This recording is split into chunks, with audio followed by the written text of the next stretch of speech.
Pernah nggak sih lihat tagihan AWS terus kepala jadi agak pusing? Tenang, Anda nggak sendirian kok. Harga AWS itu emang kelihatannya kayak labirin, tapi jangan khawatir. Di sini kita bakal kupas tuntas dan pecahin kodenya bareng-bareng. Jadi sebetulnya apa sih yang kita bayar di cloud itu? Nah, pertanyaan ini nih yang sering jadi sumber kegalauan soal tagihan cloud. Tapi tenang aja, setelah ini Anda bakal pegang petanya. Jadi bisa navigasi semua biaya ini dengan jauh lebih pede. Oke, langsung aja kita mulai. Gini, semua biaya AWS yang kelihatannya ribet itu intinya cuma dari 3 hal simpel. Yuk kita bedah satu-satu. Yang pertama, komputasi. Anggap aja ini kayak argo taksi, dihitung pas mesinnya nyala. Jadi, tiap detik instan EC2 Anda jalan atau fungsi Lambda Anda dieksekusi, nah itu dihitung biaya komputasi. Kedua, penyimpanan. Ini gampang ya, sesimpel berapa besar ruang yang data Anda pakai di layanan kayak S3 atau EBS. Dan yang ketiga, nah ini nih yang sering bikin kaget, yaitu transfer data keluar. Intinya, ini ongkos buat mindahin data keluar dari jaringan EWS ke internet.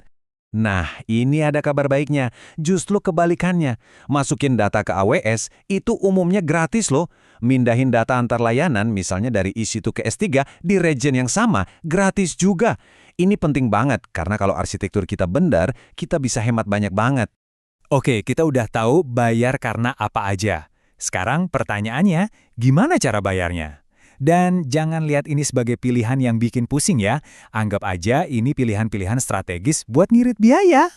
Pertama, ada on demand. Ini pilihan standarnya. Anggap aja kayak pakai pulsa prabayar. Nggak ada komitmen apa-apa.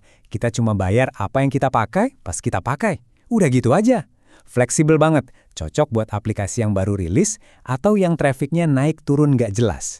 Berikutnya, Reserve Instances atau biasa disingkat RI. Nah, kalau ini kayak paket pasca bayar, kita tekan kontrak. Kita komit bakal pakai instance spesifik misalnya tipe EC2 tertentu atau database RDS selama 1 atau 3 tahun. Imbalannya, AWS kasih kita diskon gede-gedean. Gede-gedean tuh segede apa? Bisa sampai 75%. Jadi, kalau beban kerja Anda stabil dan gampang ditebak, wah, ini cara jitu buat pangkas biaya abis-abisan. Komitmen di sini benar-benar terbayar deh. Oke, sekarang ada yang lebih modern dan fleksibel nih, namanya savings plans. Anggap aja ini kayak kontrak yang lebih pintar. Bedanya, kita nggak komit ke satu tipe HP atau instance tertentu. Tapi kita komit buat belanja, katakanlah $10 per jam untuk komputasi selama 1 atau 3 tahun. Nah, ini ada 2 jenis utama. Pertama, Compute Savings Plans. Ini yang paling fleksibel. Diskonnya bisa kepake otomatis buat ECC2, Fargate, bahkan Lambda di region manapun. Terus yang kedua, ECC2 Instant Savings Plans. Ini ngasih diskon paling gede, tapi cuma berlaku buat keluarga instance tertentu di satu region yang kita pilih. Jadi ya, tinggal pilih, mau super fleksibel atau mau diskon maksimal. Oke, siap-siap. Ini dia pilihan yang paling seru. Spot Instances. Bayangin gini deh, AWS itu kayak maskapai penerbangan yang punya kursi kosong di server mereka. Nah, kursi kosong ini mereka jual ke kita dengan harga super miring.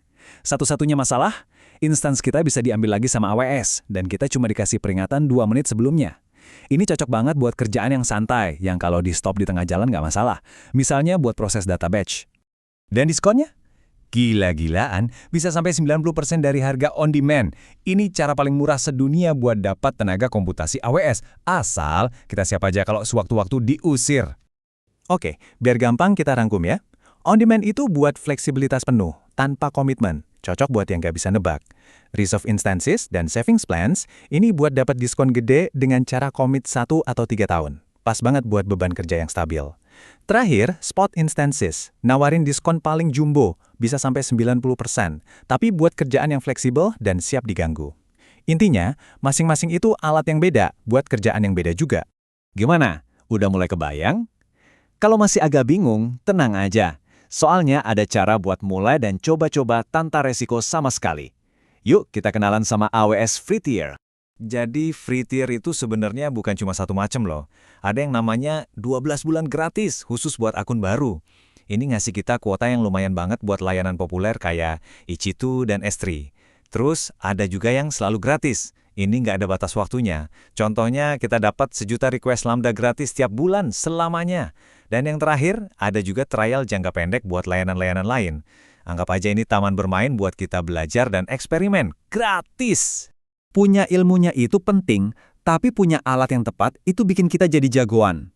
Dan enaknya, AWS itu nggak cuma ngasih layanan, tapi juga ngasih kita serangkaian tool buat ngatur dan ngirit biaya. Dan semuanya gratis.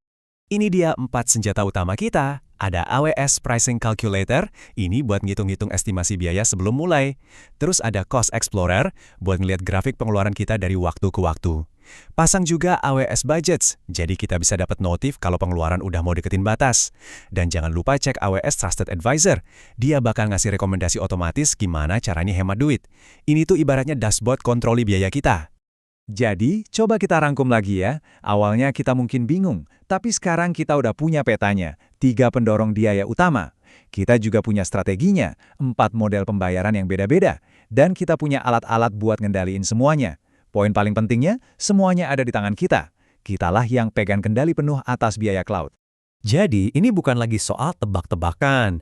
Ini soal strategi. Kapan pakai spot buat tugas batch, kapan pasang saving plans buat kerjaan inti, kapan manfaatin free tiers buat coba-coba.